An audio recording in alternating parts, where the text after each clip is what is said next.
नमस्ते दोस्तों, आपकी एकेडमी में आप सभी का स्वागत है। आशा करते हैं आप सभी स्वस्थ होंगे और यूजीसी नेट हिंदी दिसंबर 2024 की तैयारी में आप सभी पूरी तरह से जुड़ गए होंगे। साथ ही आज दीपावली है, तो दीपावली की भी आप सभी को ढेरों सारी शुभकामनाएं और बधाई। आप सभी स्वस्थ रहिए और मस्त रहिए और सीरीज़ को देखते रहिए। जैसा कि आप सभी को पता है, हम इस समय UGC net Hindi unit 9 Hindi निबंध के अंतर्गत जो 11 निबंध लगे हुए हैं हम उसके ऊपर सीरीज़ लेके आए हैं। बारी बारी से एक एक निबंध के ऊपर हम क्लासेस लेके आ रहे हैं। प्रत्येक निबंध के ऊपर हम 2 वीडियो लेके आते हैं। पहले वीडियो में हम बात करते हैं उस निबंध के पूरे मूल टेक्स्ट को, लाइन बाय लाइन पढ़ते हैं, महत्वपूर्ण पंक्तियों को अंडरलाइन करते हैं हम। साथ में उससे निबंध से संबंधित जितने भी महत्वपूर्ण तथ्य होते हैं हम पहली वीडियो में कर लेते हैं। और पहली वीडियो में एक जो सबसे महत्वपूर्ण चीज़ होती है कि उसी निबंध से संबंधित जितने भी पीवाईक्यू पिछले वर्ष में पूछे जाते हैं हम तुरंत वहीं कर लेते हैं, सब कुछ पढ़ने के बाद। पीवाईक्यू हम इसलिए भी करते हैं क्योंकि ताकि हम स्वयं से स्वयं का मूल्यांकन कर पाएँ तुरंत पढ़ने के बाद कि हमारे कितने प्रश्न सही हो रहे हैं। उसके बाद दूसरी वीडियो आती है। दूसरी वीडियो में मेरे ही द्वारा कुछ MCQ बनाए जाते हैं। वो MCQ भी पीवाईक्यू के सिमिलर ही होते हैं और ये दूसरी ही वीडियो है।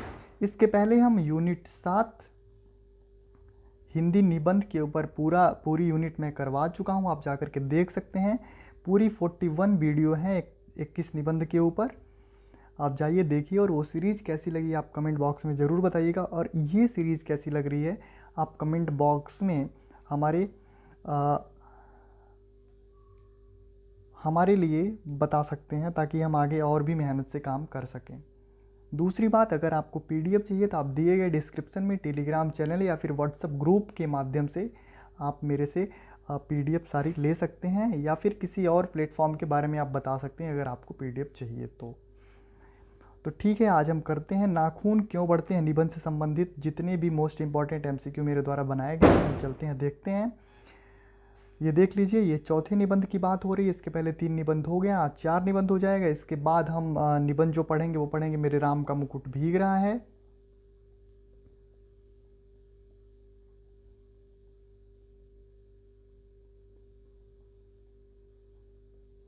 यह निबंध है विद्यानिवास मिश्र का। इस निबंध को आप पढ़ के आइएगा। अगली वीडियो में हम इसके ऊपर मूल text line by line underline करूँगा, साथ में PYQ भी कराऊंगा और इम्पॉर्टेंट तथ्य भी कराऊंगा। इस MCQ में भी मैं MCQ कराने के बाद इसके महत्वपूर्ण तथ्य को एक बार दोबारा यहाँ और करूँगा, क्योंकि आप यहाँ रिवीजन कर पाओ, दोबारा से एक बार रिवाइज हो जाता है।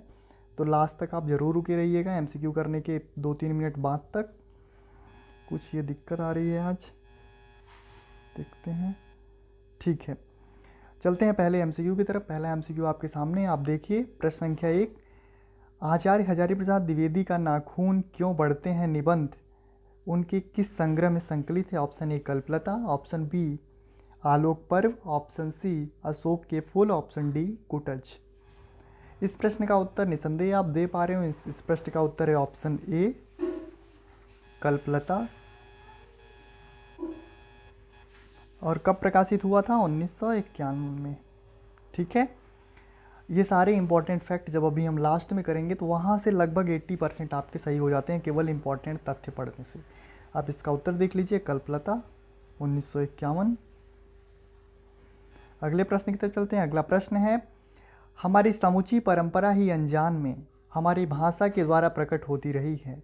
द्विवेदी जी ने यहाँ किस परंपरा की ओर संकेत किया है? ऑप्शन ए अहिंसा की परंपरा, ऑप्शन बी वसुधैव कुटुंबकम की परंपरा, ऑप्शन सी ज्ञान की परंपरा, ऑप्शन डी स्व के बंधन की परंपरा। दोस्तों, ऐसे प्रश्न आप तभी पढ़ पाओगे जब आप पूरे टेक्स्ट को लाइन बाय लाइन पढ़े हो, अच्छे से पढ़े हो, क्योंकि 20-25% प्रश्न ऐसे ही आते हैं जो मूल टेक्स्ट नहीं पढ़ा होगा। और मूल टेक्स्ट अगर आप खुद से पढ़े हो तो भी बहुत सारी दिक्कतें आती हैं, क्योंकि आपको पता नहीं होता कि कौन सी पंक्ति इंपॉर्टेंट है, कौन सी पंक्ति के पूछे जाने की संभावना अधिक है। ऐसे में अगर आपको कोई टेक्स्ट, मैं ये नहीं कह रहा हूँ मेरे साथ ही पढ़ो, आप किसी के साथ अगर कोई आपको line by line text YouTube channel पर पढ़ा रहा है या फिर किसी ऑफलाइन क्लास में आपके सिलेबस में लगा है वहाँ पर आप पढ़े हो तो ठीक है, नहीं तो बहुत दिक्कत करता है। ये सभी लोग अपने अनुभव से बताते हैं। इस प्रश्न का सही उत्तर है स्व के बंधन की परंपरा। आप देख सकते हैं आंसर डी इस प्रश्न का उत्तर है। इस प्रश्न का इसका स्क्रीनशॉट लीजिए और जाइए जस्ट इसके पहले वाली वीडियो को पूरा वॉच कीजिए। जहाँ भी ये पंक्ति आई है मैंने अंडरलाइन करके बताया था कि ये महत्वपूर्ण पंक्ति है, आप इसे अंडरलाइन करिए और अपने शॉर्ट नोट्स में ऐड करिए। अगर मैं झूठ बोल रहा हूँ तो आप कमेंट बॉक्स में मुझे बता सकते हैं, नहीं सर आपने झूठ बोला है। अगले प्रश्न को हम देखते हैं। अगला प्रश्न है प्रश्न संख्या 3, सहजात वृत्ति अनजानी स्मृतियों का ही नाम है। उपरोक्त पंक्ति का संबंध निम्न में से किस निबंध से है? ऑप्शन ए मजदूरी और प्रेम, ऑप्शन बी आचरण की सभ्यता, ऑप्शन सी संस्कृति और सौंदर्य, ऑप्शन डी नाखून क्यों बढ़ते हैं। ऐसे प्रश्न का उत्तर आप अभी तुरंत तो दे पाओगे इस प्रश्न का उत्तर, क्योंकि आपको पता है हम इस समय नाखून क्यों बढ़ते हैं निबंध का से संबंधित एमसीक्यू कर रहे हैं। लेकिन दोस्तों यदि ऐसे प्रश्न आपके सामने जब 10 यूनिट के मिक्स प्रश्नों से प्रश्न बन के आए, पूरे 10 यूनिट पे कम से कम 80 रचनाएं लगी हुई हैं, वहाँ से यदि ऐसे प्रश्न आपके सामने पूछ के अगर आ जाए, अगर वहाँ आप सही करो तो ये समझना कि आपकी तैयारी 100% व्यवस्थित है और जो कंटेंट आपने पढ़ा है वो कंटेंट भी व्यवस्थित है और संपूर्ण है। इस प्रश्न का सही उत्तर निसंदेह आप दे पा रहे होंगे, नाखून क्यों बढ़ते हैं इस प्रश्न का उत्तर है, आप यहाँ भी देख सकते हैं। अगले प्रश्न की तरफ चलते हैं। अगला प्रश्न है प्रश्न संख्या 4, ये सीरीज आपको कैसी लग रही है, आपकी एकेडमी का प्रयास कैसा लग रहा है, आप कमेंट बॉक्स में ज़रूर बताइए ताकि हमारा मनोबल बढ़े और हम आगे इससे दोगुनी मेहनत करके आपके लिए कंटेंट बनाता रहूं। प्रश्न 4 है कि बूढ़े की बात अच्छी लगी या नहीं, पता नहीं, उसे गोली मार दी गई, नाखून क्यों बढ़ते हैं निबंध के अनुसार। पंक्ति में बूढ़ा व्यक्ति कौन है? Gautam Buddha, option B Mahatma Gandhi, option C Nagarjun, option D Vinoba Bhave. ऐसे प्रश्न मैं बार बार कह रहा हूँ मूल टेक्स्ट पढ़ने के बाद ही कंप्लीट होंगे। इसको मैं इम्पॉर्टेंट फैक्ट में भी लेके आया हूँ जो कि बहुत ही महत्वपूर्ण था, लेकिन सारे लोग इम्पॉर्टेंट महत्वपूर्ण तथ्यों में भी ऐसी चीज़ों को ऐड नहीं करते, अधूरा कंटेंट रह जाता है। तो हजारी प्रसाद द्विवेदी अपने निबंध नाखून क्यों बढ़ते हैं निबंध में जिस बूढ़े की बात की है वह बूढ़ा पीर प्रेम का भूखा है, प्रेम की सीख सबको देना चाहता है, एक साथ मिलके अहिंसा की बात करता है, वो हैं महात्मा गांधी। महात्मा गांधी से काफ़ी प्रभावित दिखते हैं इस निबंध में हजारी प्रसाद द्विवेदी जी। इसका सही उत्तर है महात्मा गांधी। अभी मैं लास्ट में इंपॉर्टेंट फैक्ट कराऊंगा, आप उसमें देख सकते हैं कितने महानुभावों का जिक्र हुआ है इस निबंध में। क्वेश्चन 5 है नाखून क्यों बढ़ते हैं निबंध के अनुसार। द्विवेदी जी के अनुसार नाखून को काट देना किसका प्रतीक है? ऑप्शन ए मनुष्यता के विकास का, ऑप्शन बी स्वनिर्धारित आत्मबंधन का, ऑप्शन सी बर्बरता के नाश का, ऑप्शन डी हिंसात्मक प्रवृत्ति का। सारे चारों ऑप्शन में पहला ऑप्शन को छोड़ दिया जाए तो तीनों ऑप्शन सिमिलर हैं लगभग, वो भी सिमिलर ही है लेकिन वो पॉजिटिविटी बता रहा है, बाकी सारे निगेटिव। लेकिन आप किसकी तरफ जाओगे ये तभी आपको पता होगा जब पूरे निबंध को आप लाइन बाय लाइन टेक्स्ट पढ़े होगे या सारे महत्वपूर्ण तथ्यों को कोई करा दिया होगा। सारे महत्वपूर्ण तथ्य करने से बेटर ये है आप एक बार निबंध पढ़ लो और उसके शॉर्ट नोट्स ऐड कर लो अपने नोट्स में। इस प्रश्न का सही उत्तर है देखते हैं ऑप्शन बी स्वनिर्धारित आत्मबंधन का। आप यहाँ देख सकते हैं, एक बार दोबारा इसको पढ़िए। नाखून क्यों बढ़ते हैं निबंध के अनुसार द्विवेदी जी के अनुसार नाखूनों को काट देना किसका प्रतीक है? स्वनिर्धारित आत्मबंधन का प्रतीक है। ठीक है, अगले प्रश्न की तरफ चलते हैं। अगला प्रश्न है प्रश्न संख्या 6, सब पुराने अच्छे नहीं होते और सब नए खराब नहीं होते, नाखून क्यों बढ़ते हैं निबंध के अनुसार। उपरोक्त पंक्ति किसकी है? इस पंक्ति को लेके आने वाला व्यक्ति है हजारी प्रसाद द्विवेदी, लेकिन वह पंक्ति मूल रूप से वह पंक्ति किसकी है, ऑर्गेनिक पंक्ति किसकी है, इसके बारे में आपको तभी पता होगा। मैं बार बार कहता हूँ या तो आप टेक्स्ट पढ़े हो या फिर मेरे इंपॉर्टेंट फैक्ट को आप पढ़े हो, ये सारे इंपॉर्टेंट फैक्ट में आपको देखने को मिल जाएंगे। Option A Mahatma Gandhi, option B Gautam Buddha, option C Kalidas, option D उपरोक्त में से कोई नहीं। इस प्रश्न का सही उत्तर है ऑप्शन सी कालिदास। उत्तर हम देख लेते हैं, उत्तर है कालिदास, देख लीजिए। अगले प्रश्न की तरफ चलते हैं। अगला प्रश्न है प्रश्न संख्या 7, नाखून लगभग कितने दिनों के बाद बढ़ता है? नाखून क्यों बढ़ते हैं निबंध में हजारी प्रसाद द्विवेदी एक जगह बात करते हैं कि नाखून प्रत्येक कितने दिनों के बाद बढ़ता हुआ दिखाई देता है ऑप्शन ए प्रतिदिन, ऑप्शन बी हर 2 दिन पर, ऑप्शन सी हर तीसरे दिन, ऑप्शन डी हर चौथे दिन। हजारी प्रसाद द्विवेदी बात करते हैं कि नाखून हर तीसरे दिन बढ़ता है। ठीक है, इस प्रश्न का सही उत्तर आप यहाँ देख सकते हैं। अगले प्रश्न की तरफ चलते हैं। अगला प्रश्न है प्रश्न संख्या 8। हजारी प्रसाद द्विवेदी जी ने अंग्रेजी के इंडिपेंडेंस और सेल्फ डिपेंडेंस शब्द का क्रमशः हिंदी अर्थ क्या बताया है? ऑप्शन ए स्वाधीनता और स्वतंत्रता, ऑप्शन बी स्वतंत्रता और अनधीनता, ऑप्शन सी अनधीनता और स्वाधीनता, ऑप्शन डी अनाधिकार और स्वाधिकार। हजारी प्रसाद द्विवेदी इंडिपेंडेंस को अनधीनता मानते हैं, उसका अर्थ, और सेल्फ डिपेंडेंस को मानते हैं वो स्वाधीनता। ठीक है, इस प्रश्न का सही उत्तर ऑप्शन सी यहाँ आप देख सकते हैं। अगले प्रश्न की तरफ चलते हैं। प्रश्न संख्या 9। गौड़ देश के लोग किस तरह के नाखून रखना पसंद करते थे? ऑप्शन ए त्रिकोणीय, ऑप्शन बी छोटे छोटे, ऑप्शन सी बड़े बड़े, ऑप्शन डी उपरोक्त में से कोई नहीं। ये प्रश्न पीवाईक्यू में भी पूछा गया था, मैंने पीवाईक्यू भी करवाया था लेकिन वो अलग तरीके से प्रश्न पूछा गया था, इसको थोड़ा सा घुमा दिया गया था। बस मैं बता दूं, गौड़ देश के लोग जो हैं वह बड़े बड़े नाखून को पसंद करते थे, वहीं दक्षिणात्य देश के लोग जो थे वह छोटे छोटे नाखून को पसंद करते थे। और वो नाखून के आकार की बात करते हैं जब, तो कहते हैं त्रिकोणीय, वर्तुलाकार, चंद्राकार, ऐसे 3-4 आकार की बात हजारी प्रसाद द्विवेदी नाखून की बात करते हैं। एक बात और वो कहते हैं कि नाखून के इतिहास के बारे में सर्वप्रथम वात्स्यायन के कामसूत्र से पता चलता है। ये सारे पॉइंट आप नोट करिए, याद रखिए, कंठस्थ करिए। इस प्रश्न का सही उत्तर ऑप्शन सी आप यहाँ देख सकते हैं। अगले प्रश्न की तरफ चलते हैं। अगला प्रश्न है प्रश्न संख्या 10 और यह आज का अंतिम प्रश्न है। इसके बाद हम महत्वपूर्ण तथ्य को करेंगे, फिर आप लोग अच्छे से दिवाली मनाइए। आज खुशियों का त्यौहार है। नाखून क्यों बढ़ते हैं? निबंध में नाखून किसका प्रतीक है? सभ्यता के विकास का, ऑप्शन बी बर्बरता का, ऑप्शन सी पशुता का, ऑप्शन डी मनुष्यता का। इस प्रश्न का सही उत्तर क्या है आप कमेंट बॉक्स में दीजिए। इस प्रश्न का सही उत्तर है बर्बरता का। नाखून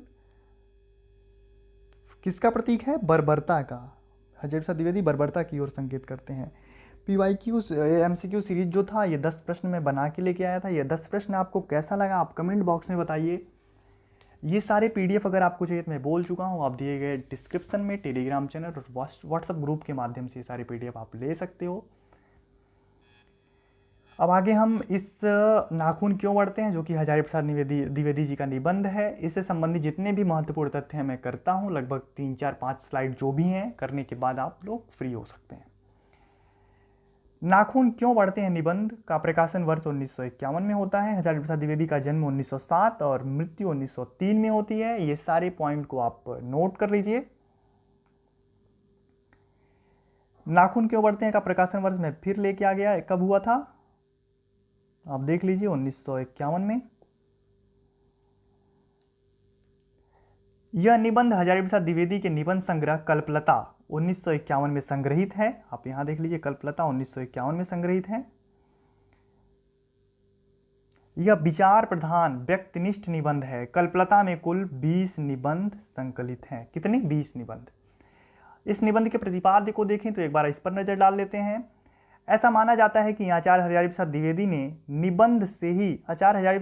के निबंध से ही हिंदी में ललित निबंधों का सशक्त विधा के रूप में शुरुआत हुई।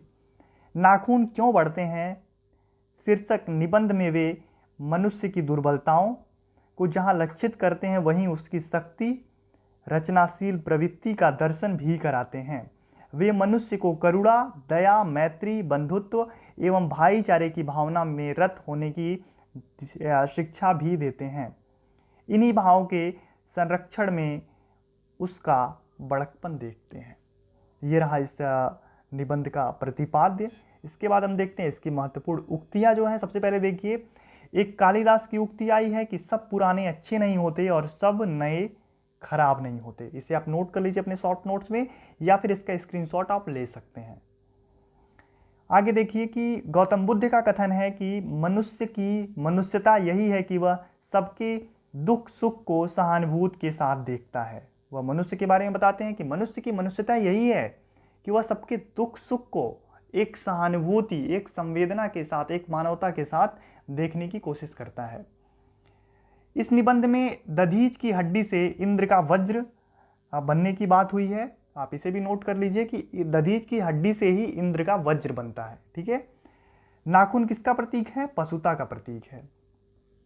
इस निबंध में लेखक हजारी प्रसाद द्विवेदी ने बूढ़े के रूप में महात्मा गांधी का जिक्र किया है, जो प्रेम को सबसे बड़ी चीज मानते हैं। वो बूढ़ा यानी महात्मा गांधी प्रेम को ही सबसे बड़ी चीज मानते हैं। गौड़ देश के लोग बड़े बड़े नखों को पसंद करते हैं और दक्षिणात्य लोग छोटी नखों को पसंद करते हैं। आप इसे नोट कर सकते हैं कि जो गौड़ देश के लोग थे वो बड़े बड़े नखों को पसंद करते थे, वहीं दक्षिणात्य देश के लोग छोटे छोटे नखों को पसंद करते थे। नाखून का इतिहास वात्स्यायन के कामसूत्र से में देखने को मिलता है। आप इसे भी नोट कर सकते हैं कि नाखून का इतिहास हजारी प्रसाद द्विवेदी ने नाखून के इतिहास को कहाँ से संबंधित पाया है या फिर उनका संबंध कहाँ से बताया है, तो वात्स्यायन के कामसूत्र से। हजारी प्रसाद द्विवेदी इंडिपेंडेंस का हिंदी शब्द अर्थ बताते हैं अधीनता, और सेल्फ डिपेंडेंस का हिंदी अर्थ बताते हैं स्वाधीनता, और इसका जिक्र करते हैं 15 अगस्त 1947 से, जब हमारा देश आज़ाद होता है। कितना पीछे लेके जाते हैं अब, लगभग 1951 में लिखा गया, 1947 4-5 साल पीछे, और हम आज ये पढ़ रहे हैं। पूरे देखा जाए तो 50-70 साल के बाद, 70-75 साल के बाद हम इस चीज़ को पढ़ रहे हैं। नाखून हर तीसरे दिन बढ़ता है, हजारी प्रसाद द्विवेदी इस निबंध में बात करते हैं, लगभग वही 72-73 साल बाद। महाभारत में निर्वैर भाव, सत्य और क्रोध को सब वर्णों का सामान्य धर्म कहा है। महाभारत का जिक्र भी होता है, और उसी महाभारत से एक श्लोक लेके आते हैं हजारी प्रसाद द्विवेदी। वह श्लोक यही है, आप इसे नोट करिए। एतद्धि तृतीयम श्रेष्ठम सर्वभूतेषु भारत, निर्वैरता महाराज सत्य क्रोध एवच। इसे आप नोट कर लीजिए। नाखून का बढ़ना मनुष्य के भीतर की पशुता की निशानी है। यह महत्वपूर्ण की बहुत, यह इस निबंध की बहुत ही महत्वपूर्ण पंक्ति है। ये आप इसे तुरंत नोट करिए और कंठस्थ कर लीजिए। वो कहते हैं नाखून का बढ़ना मनुष्य के भीतर की पशुता की निशानी है, और उसे बढ़ने नहीं देना मनुष्य की अपनी इच्छा शक्ति है, अपना आदर्श है। बृहत्तर जीवन के अस्त्र शस्त्रों का बढ़ने देना मनुष्य की पशुता की निशानी है, और उनकी बाढ़ को रोकना मनुष्यत्व का तकाजा है। मतलब किसी भी हिंसा को रोकना, हिंसात्मक तत्वों को रोकना किसकी निशानी है? मनुष्यत्व की निशानी है, मानवता की निशानी है। नाखून का बढ़ना मनुष्य की उस अंध सहजात वृत्ति का परिणाम है। वो कहते हैं कि नाखून का बढ़ना मनुष्य की उस अंध सहजात वृत्ति का परिणाम है, जो उसके जीवन में सफलता ले आना चाहती है। उसको काट देना उस स्वनिर्धारित आत्मबंधन का फल है, जो उसे चरितार्थ की ओर ले जाती है। नाखून बढ़ते हैं तो बढ़ें, मनुष्य उन्हें बढ़ने नहीं देगा। यह इस निबंध की सबसे अंतिम पंक्ति है। आगे हम देखते हैं, एक लास्ट स्लाइड है। इस स्लाइड में हजारी प्रसाद द्विवेदी से संबंधित कुछ महत्वपूर्ण बातें हैं। आप देखिए, हजारी प्रसाद द्विवेदी ललित निबंधकार हैं। आप इसे नोट करिए। हजारी प्रसाद द्विवेदी विद्यानिवास मिश्र, कुबेरनाथ राय और भी ऐसे 4-5 नाम हैं जो कि ललित निबंधकार की श्रेणी में आते हैं। इन्होंने निबंध को व्यक्ति की स्वाधीन चिंता की उपज कहा है। हजारी प्रसाद द्विवेदी निबंध को कहते हैं कि निबंध व्यक्ति की स्वाधीन यानी स्वयं के अंदर से उपजी हुई चिंता की एक उपज है। साथ ही हजारी प्रसाद द्विवेदी के जितने भी महत्वपूर्ण निबंध हैं वो आपके सामने यहाँ है। आप देखिए, सबसे पहला निबंध है उनका अशोक के फूल, जिसका प्रकाशन वर्ष 1948 में है। उसके बाद कल्पलता 1951, जिसमें नाखून क्यों बढ़ते निबंध संकलित है। तीसरा निबंध है मध्यकालीन धर्म और साधना 1952। चौथा है विचार और वितर्क 1957। पांचवा है विचार प्रवाह 1959। छठा है कूटज 1964।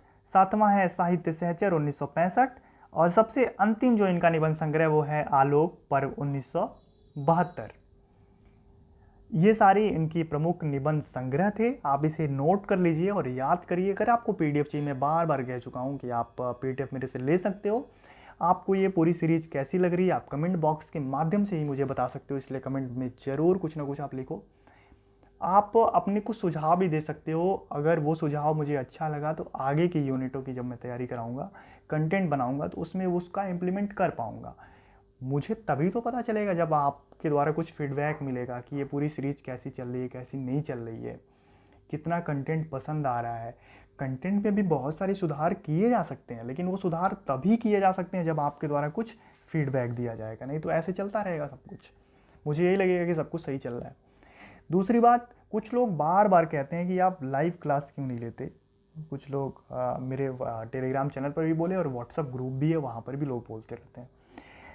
रिकॉर्डेड वीडियो से सबसे बड़ा जो लाभ मेरा और आप लोगों का ये होता है कि लाइव वीडियो में लोग आते हैं, स्टार्टिंग में 10 मिनट कुछ भी बोलते रहते हैं, कोई मतलब नहीं। उस बीच उनका बच्चा आता है, चाय पीते हैं, स्टार्टिंग में 10 मिनट लगातार वीडियो चल ही रहा है, कोई सामने ही नहीं आ रहा है, 10 मिनट बाद आते हैं, बीच में आप कुछ कमेंट कर दिए, वो अपनी स्ट्रेटेजी के बारे में बताते हैं। तो ये लगभग जो क्लासेस 20 मिनट में हो सकती हैं वो पहुंच जाती हैं 50 मिनट 1 घंटे पहुंच जाती हैं। और इस 20 मिनट के क्लास को आप रिकॉर्डेड वीडियो में 15 मिनट में भी आप निपटा सकते हो, और उस 1 घंटे की क्लास को आपको 1 घंटा ही देना पड़ेगा। और अगर आप लाइव देखते हो तो 1 घंटा देना पड़ेगा, रिकॉर्डेड देखते हो तो उसी 1 घंटे में आप 4 क्लास देख लोगे। ये मेरा वादा है, ये मैं अपने एक्सपीरियंस के साथ बोल रहा हूँ, ऐसा मैंने भी देखा है और मैं देखता हूँ, अभी भी देखता हूँ, इसलिए मैं रिकॉर्डेड लेके आता हूँ। लाइव की ज़रूरत अभी नहीं है, अभी आप जल्दी जल्दी पूरे सिलेबस को कवर करो। लाइव भी आया जाएगा, लाइव मैं लेके आऊँगा जब इसके सारे महत्वपूर्ण तथ्य एक साथ लेके आऊँगा, वहाँ पर आपसे पूछूंगा भी और 1 लाइनर क्वेश्चन लेके आऊँगा, ताकि मैं ये भी पता चले कि आप जो भी पढ़ रहे हैं वो आपको कितना कंठस्थ है, कहीं ऐसा तो नहीं तुक्के से सही हो रहे हैं। तो ठीक है, बस इतना ही आज। आप इस वीडियो को देख के, इस सीरीज़ को देख करके कमेंट करके जाइए, दिवाली का आनंद लीजिए, घर परिवार के साथ दिवाली मनाइए। धन्यवाद, आपका दिन शुभ हो और आप स्वस्थ हों।